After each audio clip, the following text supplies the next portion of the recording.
It's going. Okay. Oh. And the usual laughing as if we've been talking. Hello again, welcome, and I'm here again with Rob, Psychic Medium, and today we're going to talk about mediums that go forward and learn in what they call circle, like a development circle, and Rob's going to speak a little bit about that. So what is a circle, Rob? Can you... Well, they call it a circle traditionally, and people have been doing this all through the last century as well. So this is where you're training to be a medium is what it's about. And you know, it's people say, well, how do you train to be a medium? How do you do it? The main thing to be a medium is you need to open your mind is the main thing. And a lot of people got a closed mind. A lot of people won't have anything to do with this whatsoever. And you get some people who are very sensitive, and sometimes they can be trained, sometimes you can be too sensitive, so it can be quite difficult to train them. So in a circle situation, what you're trying to do, you will sit in there and you'll do various exercises. Now, one thing you need to mention with this, you shouldn't just jump into any circle that you ever hear about. You know, oh, there's a circle going on here, let's go, da, da, da, da, da.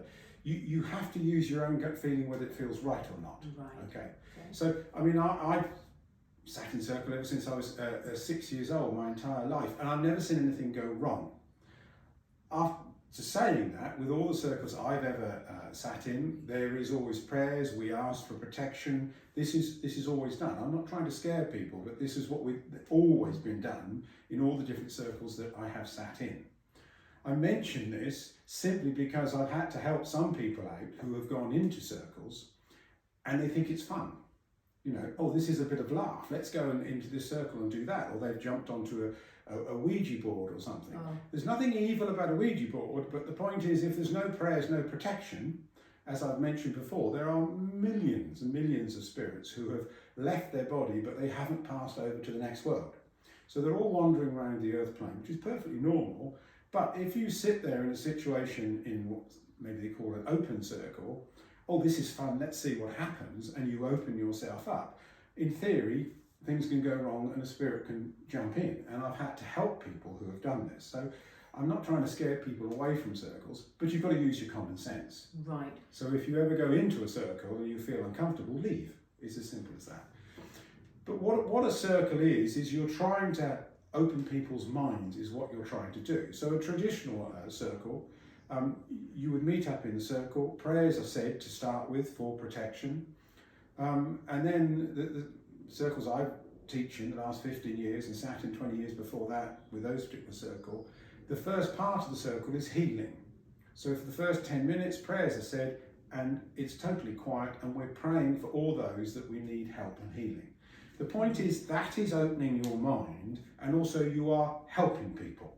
Because the purpose of all this is learning to help people.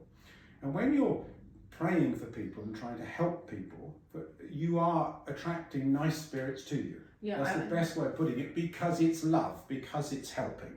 So that's how you would start off a circle. And then it's how you're going to open your mind to spirit. The point is, you've got all your loved ones on the other side, all your guardians, angels looking after you, whatever you want to call them, helping you. But you have free will and you are leading your life.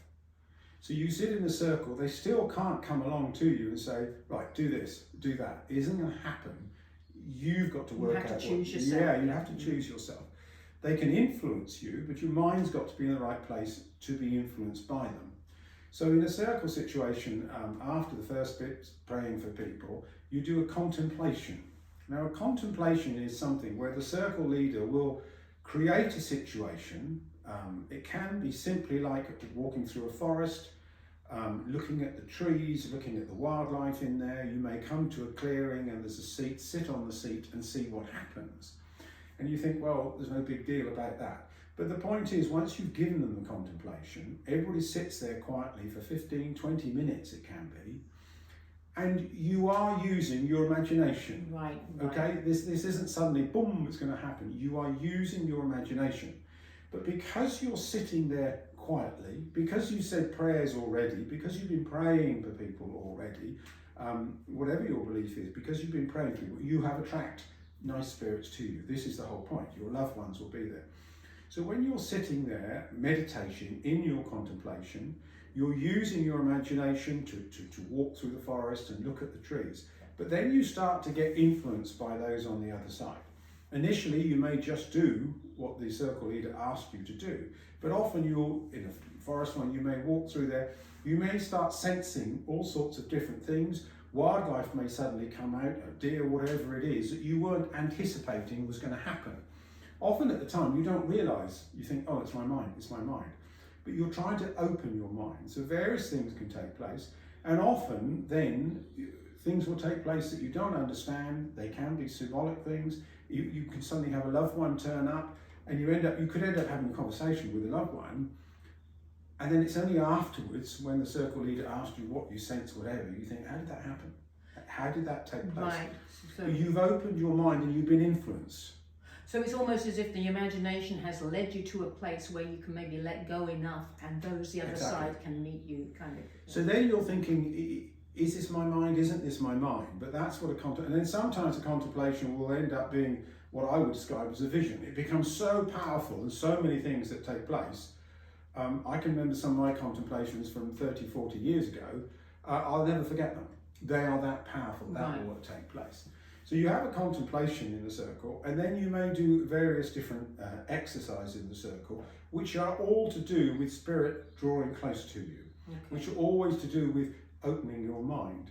Now, in a circle situation, especially when you're new to a circle situation, this sounds such a simple thing. You may sense an energy or something in the corner of the room. You think, oh, that's strange. No, it must be in my mind. It's in my mind, I'm not really sensing that.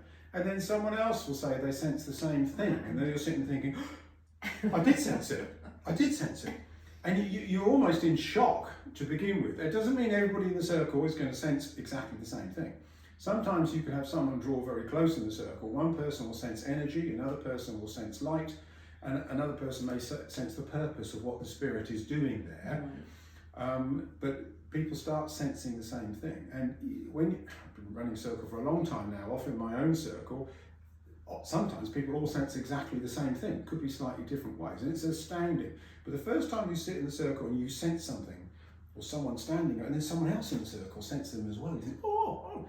And so it's opening your mind. It's a slow process most of the time, but that is how it is run. And at the end of the circle, we say prayers and we close it down. So that's what takes place in the circle, but you've got to be careful. Just don't rush into, oh, someone's running a circle, Ouija board, oh, that's a laugh, that's it. It's not a laugh, it's something serious. It's something very serious. Yeah, I can remember our family using Ouija board when I was a child, and it was not a good experience because there were no prayers and it was just a lark. There's no prayers. That's the key to it. The Ouija board isn't evil in itself. None of these things are evil themselves. Just a tool, really. It's a tool, but if there's no prayers, there's no protection, whatever your beliefs or anything else, you ask your loved ones for, you need to have protection. Now, don't get me wrong, nice people attracts like. Nice people. Mm-hmm. So the point is, if there's a group of you, you're all nice people, I don't know how else to put it like that, and you say some prayers, I doubt you're going to have any problem.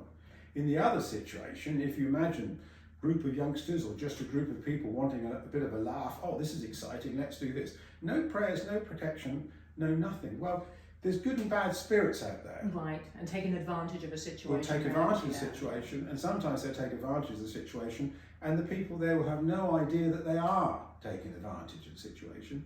And then with no training or understanding whatsoever, if you sense a spirit close to you, you sense the energy, you think, oh no, that's my loved one's close, my love. But they don't know it's their loved one. They might sense the energy, and it could be mischievous spirits out there to be very bad. So if you can't tell the difference, and they will try and seem nice, whatever, it can go wrong. So you do need to be careful. Right, absolutely. And you touched on the fact that we maybe sense things in different ways. So in circle, you may have people that are sensing or knowing things, and some people are seeing more clearly. Everyone's a little different, right? Everybody is different. The circle I run at the moment, every single person in the circle is different. Some people sense spirit very close. Some are their eyes can be closed, but in your mind you're sensing light over there. Some people will sense movement over there. So everybody is slightly different how they sense things, and also you'll get some people who end up very clairvoyant. There are some people who are healers. There are other people that can sense spirits in a different way and do different things. So it's different for everybody, but at the same time, you can get some people whose minds are so closed, there's no point in them sitting in a circle, they wouldn't do it in the first place. No, don't believe it, and that's it.